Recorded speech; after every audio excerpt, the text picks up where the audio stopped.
पावसाळ्याचा season सुरू होतोय. पावसाच्या सरी बघून काहीतरी चटपटीत खायची आठवण येते. रस्त्यावर मक्याच्या कणसांची रेलचेल दिसायला लागली आहे. ती पाहून कॉर्न भजी बनवायचा बेत ठरला. चला तर मी तुम्हाला रेसिपी दाखवते. मी वर्षा VN's किचनमध्ये तुमचं स्वागत आहे.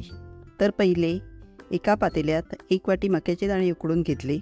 अर्धा इंच आलं किसून घेतलं. 2 हिरव्या मिरच्या बारीक चिरून घेतल्या. यात आल्याची टेस्ट खूप छान लागते. 2 चमचे लाल तिखट घेतले, कारण कॉर्न गोड असतात त्यामुळे तिखटाचे प्रमाण जरा जास्तच घेतले. 1 चमचा धणे पावडर आणि चवी पुरेसे मीठ घेतले. अर्धा चमचा हळद घेतली. अर्धा कप तांदळाचे पीठ, अर्धा कप बेसन पीठ घेतले. तांदळाच्या पिठामुळे कॉर्न भजी कुरकुरीत होतात. आणि मग थोडे पाणी घालून मिक्स करून घेतले. मिश्रण थोडे घट्टच भिजवायचे, सैल करायचे नाही.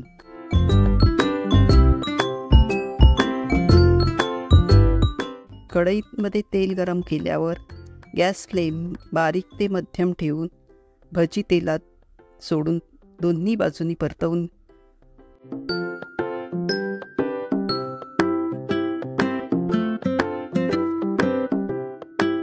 सोनेरी होईस्तोवर तळून घेतली. अशा प्रकारे भजी तयार करून घेतली. यांची चव अप्रतिम लागते. तुम्ही सुद्धा या प्रकारे बनवून बघा.